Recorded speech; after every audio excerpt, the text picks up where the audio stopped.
मुंबईच्या निकालावरून पंतप्रधान मोदींनी काँग्रेसवर निशाणा साधलाय। आसामच्या काझीरंगामध्ये पार पडलेल्या सभेत मोदींनी काँग्रेसवर निशाणा साधलेला आहे। तर मुंबईतील जनतेनं भाजपला पहिल्यांदा विक्रमी जागा दिल्या। महाराष्ट्रामध्ये काँग्रेस पूर्णपणे संपली आहे। काँग्रेसनं लोकांचा विश्वास गमावलाय अशी टीका पंतप्रधान मोदींनी केली।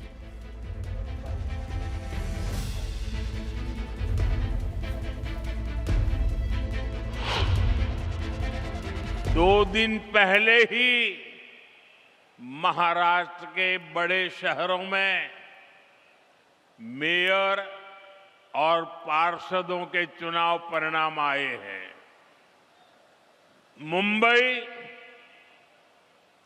जो दुनिया के सबसे बड़े निगमों से एक है, वहां की जनता ने पहली बार बीजेपी को रिकॉर्ड जनादेश दिया।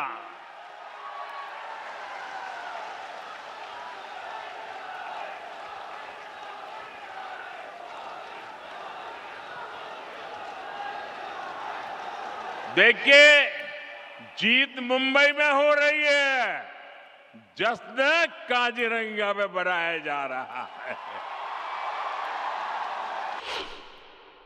महाराष्ट्र के अधिकतर शहरों की जनता ने बीजेपी को सेवा का अवसर दिया है। इस मुंबई शहर में कांग्रेस का जन्म हुआ था, वहां वो आज चौथे या पांचवें नंबर की पार्टी बन गई है। जिस महाराष्ट्र पर कांग्रेस ने सालों तक शासन किया, वहां कांग्रेस पूरी तरह से सिमट गई है। कांग्रेस देश का भरोसा खो चुकी है। तर मुंबईमध्ये सेना भाजप युतीला जवळपास बहुमत मिळाले। असं असलं तरी शिंदेंनी आपल्या नगरसेवकांना हॉटेलमध्ये ठेवल्यामुळे नवा ट्विस्ट आलाय। भाजपचा महापौर होऊ द्यायचा नाही हे सर्वांनी ठरवलंय। अनेक नगरसेवकांना वाटतंय भाजपचा महापौर होऊ नये। देवाची इच्छा असेल तर शिवसेनेचा महापौर बसू शकतो असं विधान राऊतांनी केलं। तर नगरसेवकांना कितीही कोंडला तरी संदेश त्यांच्यापर्यंत जाऊ शकतो। मात्र आमदार फोडले त्यांना नगरसेवक कोंडावे लागतात, नगरसेवक पळवले जातील अशी भीतीही किती मोठी हास्य जत्रा आहे असं म्हणत राऊतांनी टोला लगावलाय। त्याचबरोबर पडद्यामागे अनेक घडामोडी सुरू असल्याचा सूचक इशारा संजय राऊतांनी दिलाय।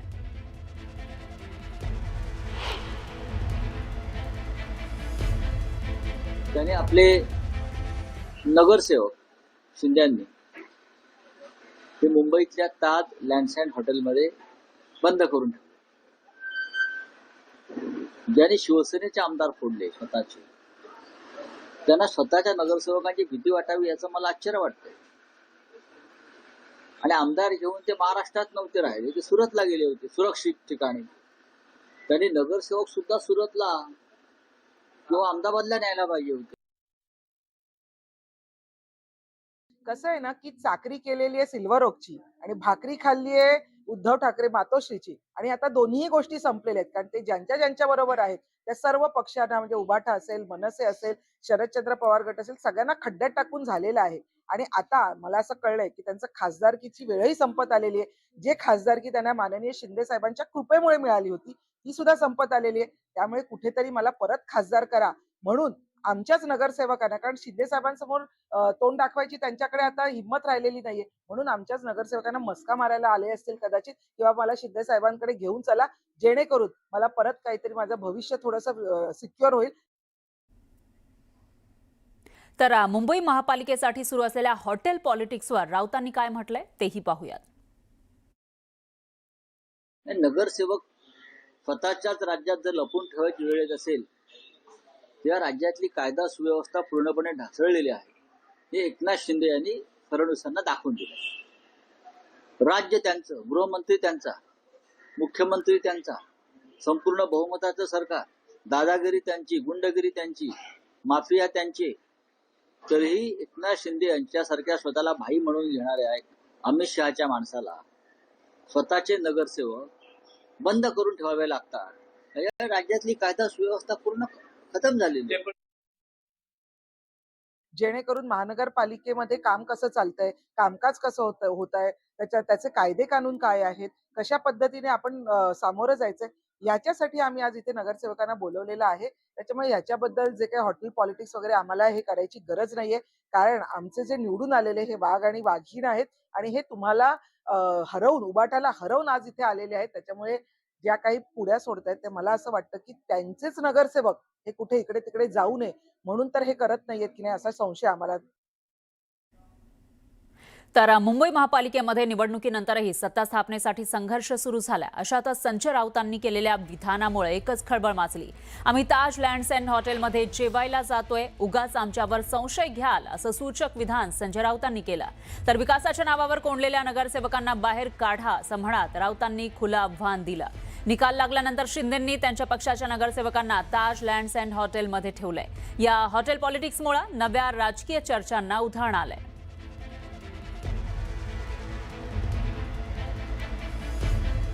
आज मी तिथे ताज लँड मध्ये आम्ही जेवायला चाललेलो आहोत, तर आमच्यावर संशय घ्यायचे काहीतरी.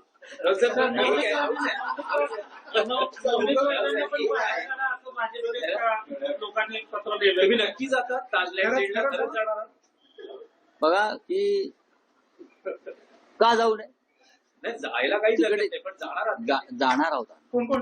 नाही जाऊ ना, आम्ही सगळेच जाणार तिकडे. बघा ना. त्याच्यामुळे उगाच आमचा संशय घेतला जाईल काहीतरी. मला कालच जायचं होतं, म्हटलं अरे बापरे, इथे तर कैदखाना केला, एरवडा जेल केली आहे तिथे. मग यावं त्यांना, त्यांचं बिल फक्त त्यांनीच भरावं. मग यावं त्यांना, त्यांचं बिल फक्त त्यांनीच भरावं. मग यावं त्यांना, त्यांचं बिल फक्त त्यांनीच भरावं. तर दुसरीकडे अमरावती पालिकेमध्ये भाजपला रवी राणांच्या युवा स्वाभिमान पक्षाची साथ घेतल्याशिवाय सरकार स्थापन करता येणार नाही. आणि यावरून आता काँग्रेसच्या नेते यशोमती ठाकूर यांनी भाजपला डिवचलंय. राणा दाम्पत्यानं भाजपचा व्यवस्थित गेम केला. आता भाजपकडे राणांसमोर लाचारासारखं जाण्याशिवाय पर्याय नाही, असा टोला यशोमती ठाकूर यांनी लगावला. तर ठाकूर या लवकरच भाजपमध्ये येणार असल्यानं त्याच काळजीपोटी बोलत असाव्या, असा टोला राणा दाम्पत्यानं ठाकूरांना लगावला.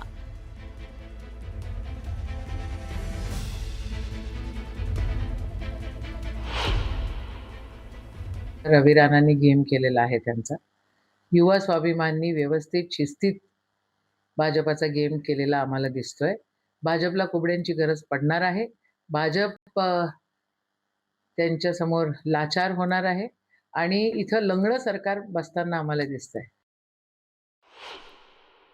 मला असं वाटते, ताई तुम्ही काँग्रेसवर बोला, ताई दिवसावर बोला, तुम्ही माझी नणंदबाई आहे, एवढी काळजी तुम्ही भारतीय जनता पार्टीची करू नका. मला माहित आहे तुम्ही कसे भारतीय जनता पार्टी सोबत बसता, काय काय करता. तर माझ्या नणंदबाईला एवढीच सल्ला देईन, तुम्ही खूप मोठे नेते आहे, पण लहान कार्यकर्त्यांची कधी कधी ऐकली पाहिजे. काही महिन्यामध्ये यशोमतीताई ठाकूर भाजपमध्ये येणार आहे. त्यांना वाटते की कुठे आपला भाजपवर अन्याय नाही झाला पाहिजे, भाजपचं कुठं काही कमी नाही झाला पाहिजे. भाजपला नेहमी मोठ्या प्रमाणात पक्ष तो वाढला पाहिजे भारतीय जनता पार्टी, अशी काळजी यशोमतीताईला आहे. आणि त्याच काळजीपोटी त्या कळकळीची विनंती करताय की भारतीय जनता पार्टी हा आता येणाऱ्या काळात माझा पक्ष राहणार आहे, मी त्या पक्षामध्ये येणार आहे, म्हणून त्या भारतीय जनता पार्टीचा काळजी करताय. तर दुसरीकडे तानाजी सावंत आणि शिवाजी सावंत या दोन्ही बंधूंमधील राजकीय वाद चव्हाट्यावर आला. तानाजी सावंत यांनीच मुख्यमंत्र्यांना सांगून आपला भाजप प्रवेश रोखला, असा दावा शिवाजी सावंत यांनी केलाय. शिवाजी सावंत यांनी शिवसेना संपर्क प्रमुख पदाचा राजीनामा देऊन भाजप प्रवेशाची तयारी केली. मुंबईमध्ये प्रवेशाचे 2 वेळा मुहूर्तही ठरले, पण सावंत यांचा प्रवेश गेल्या 2 ते 3 महिन्यांपासून रखडत आहे. त्याच्यामुळे आता या दोघांमधील वाद चव्हाट्यावर आलाय.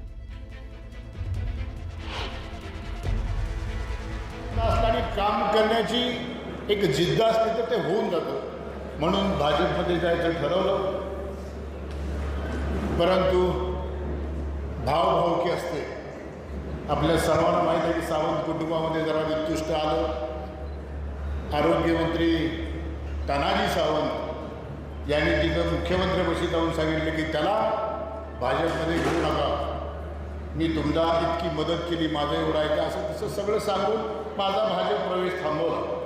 त्यांच्याबरोबर अजून जिल्ह्यामधले काय होते की ज्यांना वाटत होते की हा भाजपमध्ये आला की आपलं जे स्थान आहे त्याचं काय. दरम्यान महानगरपालिका निवडणुकीतील विजयानंतर गुलाल उधळण्याच्या नावाखाली सत्ताधारी पक्षांच्या लोकप्रतिनिधींनीच कायद्याचे धिंडवडे काढल्याचा धक्कादायक प्रकार समोर आलाय. शिंदेच्या शिवसेनेच्या उमेदवारांनी भर रस्त्यात तलवारी नाचवल्याचा व्हिडिओ व्हायरल झाला. संभाजीनगरचे पालकमंत्री संजय शिरसाट यांची मुलगी हर्षदा शिरसाट, राजू राजपूत आणि अभिजित जीवनवाल यांनी तलवारी नाचवल्या. या प्रकरणी अभिजित जीवनवाल यांच्या विरोधामध्ये वेदांत नगर पोलीस ठाण्यामध्ये गुन्हा दाखल करण्यात आलाय. मात्र हर्षदा शिरसाट यांच्यावर अद्याप कोणत्याही प्रकारचा गुन्हा दाखल झालेला नाही अशी माहिती आहे. त्यामुळे मंत्र्यांच्या मुलांना वेगळा न्याय आणि इतरांना वेगळा न्याय आहे का असा सवाल या निमित्तानं उपस्थित केला जातोय. सार्वजनिक ठिकाणी तलवारी नाचवण्यामुळे कायदा सुव्यवस्थेचा प्रश्न निर्माण झालाय, तर पुढील कारवाईकडे सर्वांचं लक्ष लागलंय.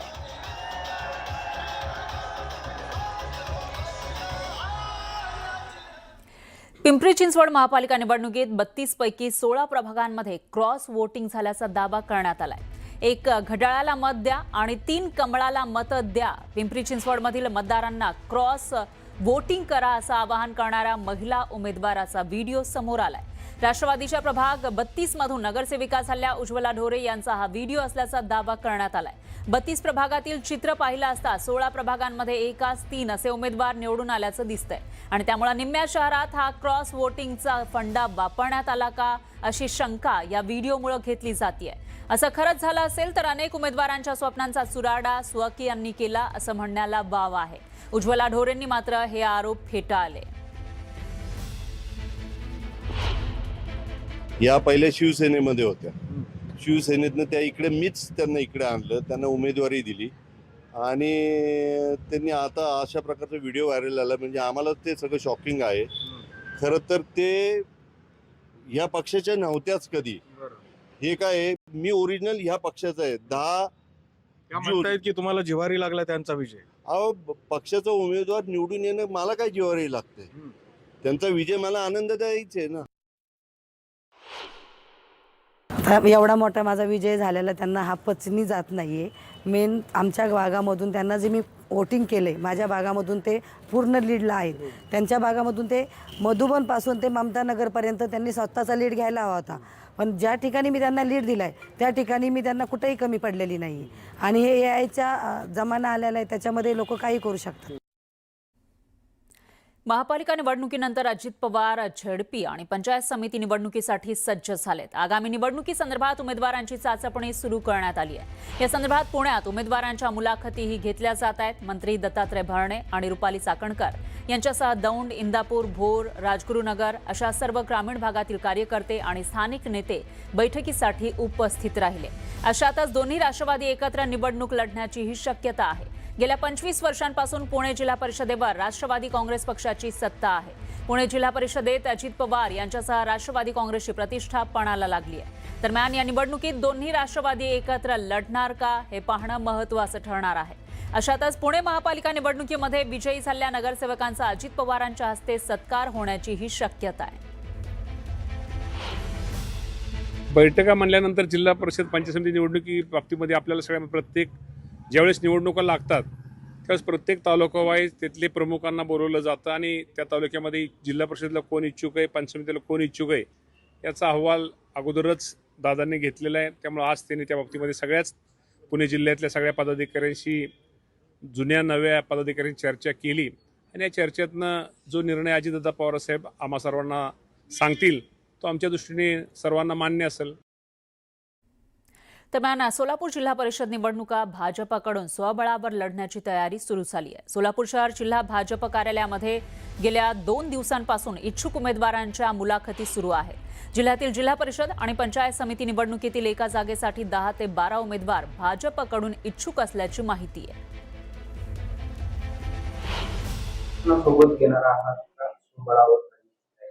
आम्ही कायम स्वबळावर लढण्याची तयारी करतो. जर कुठल्या मित्रपक्षाने आम्हाला जर विचारलं त्याचा विचार करू. पण अजून कोणाचाही निरोप आम्हाला नाही. दरम्यान सोलापूर जिल्हा परिषद निवडणुकीची रणधुमाळी सध्या गावगाड्यावर सुरू झाली आहे. झडपी निवडणुकीसाठी सर्वच पक्ष झटून कामाला लागलेत.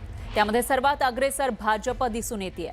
भाजपच्या वतीनं माजी आमदार प्रशांत परिचारक यांनी पंढरपूर तालुक्यातील विविध गट आणि गणांमध्ये बैठका सुरू केल्या. तालुक्यातील सर्वात मोठा गट असणाऱ्या कासे गावात नुकतीच त्यांनी बैठक घेतली. दरम्यान पक्ष आदेशानुसार थेट पक्षावर अथवा महायुतीतील घटक पक्षांना सोबत घेऊन निवडणुका लढवण्याचा निर्णय येत्या 2 दिवसात घेणार असल्याचं त्यांनी जाहीर केलंय. आमच्या पुढे अडचण अशी आहे की काही मित्र पक्ष आहेत. उद्या जर काही वर्ण आम्हाला सांगितले की बाबा महायुती म्हणून तुम्ही पुढे जावा, राष्ट्रवादी काँग्रेस अजित पवार आहेत, शिवसेना एकनाथ शिंदे साहेब आहेत, त्यांच्या पक्षाला घेऊन सुद्धा तुम्हाला पुढे जायचा आदेश दिला तर काही जागा त्यांनाही त्या ठिकाणी आपल्याला त्यांच्या चिन्हावरती लढावे लागतील. तो हा सगळा अजून जर तरचा विषय आहे. आता आम्ही अर्ज घेतोय, लोकांची छाननी करतोय, त्याचं उद्या प्रदेश कार्यालयाकडे ते अर्ज पाठवून दिले जाणार आहे. त्याच्यानंतर त्याला मान्यता घेतल्यानंतर कुणी कुठल्या ह्याच्यावर लढायचं हा निर्णय होईल. 2 दिवसात त्याला निर्णय केला जाईल. तर इकडे वसई विरार महापालिकेमध्ये बहुजन विकास आघाडीने 71 जागांसह स्पष्ट बहुमत मिळवलंय. असं असलं तरी भाजपनं ऑपरेशन लोटस राबवून बवियाचे नगरसेवक फोडण्याची तयारी सुरू केल्याची चर्चा आहे. या संदर्भातील एक पोस्ट सोशल मीडियावर व्हायरल झाली आहे. बविया अध्यक्ष हितेंद्र ठाकूर यांनी मात्र या चर्चेचा खरपूस समाचार घेतला. असले धंदे करू नका अशा भाषेत भाजपला इशारा दिला आहे आणि माझा एकही नगरसेवक फुटणार नाही असा विश्वास त्यांनी व्यक्त केलाय. लोकांनी धडा शिकवलाय तुम्हाला ऑलरेडी. आता हे नायते धंदे करत बसले तर शेण घालतील लोक तुमच्या तोंडात, एवढंच सांगतो. यावेळी 1.5 वर्षात बघितलं काय दिवे लावल्यात. 35 वर्षाचे आरोप करणारे सगळी कामं, पाणी 6 MLD तर 420 MLD म्हणजे किती झालं? 42 कोटी 60 लाखाचं. आम्ही जी पास करून ठेवल्यात जून 8ला 24 मध्ये, त्या कामाची साधी टेंडर नाही काढत आली MMRDA. यानंतर एक ब्रेकिंग न्यूज आहे. अजित पवार उद्या सर्व नवनिर्वाचित नगरसेवकांची बैठक घेणार आहेत. पुणे आणि पिंपरी चिंचवड महानगरपालिकेमध्ये निवडून आलेल्या सर्व नगरसेवकांसोबत अजित पवार संवाद साधणार आहेत. अजित पवार नगरसेवकांना कानमंत्र देणार असल्याची माहिती आहे. दोन्ही शहरातील नगरसेवकांसोबत अजित पवार हे बैठक घेणार आणि त्यानंतर सूचना देणार असल्याचं कळत आहे. उद्या पुण्यातील बारामती हॉस्टेलमध्ये ही बैठक होणार आहे. त्यामुळे आता उद्या होणाऱ्या या बैठकीमध्ये जे निवडून आलेले नगरसेवक आहेत राष्ट्रवादीचे, त्यांना अजित पवार काय सूचना देतात, काय कानमंत्र देतात ते बघावं लागेल.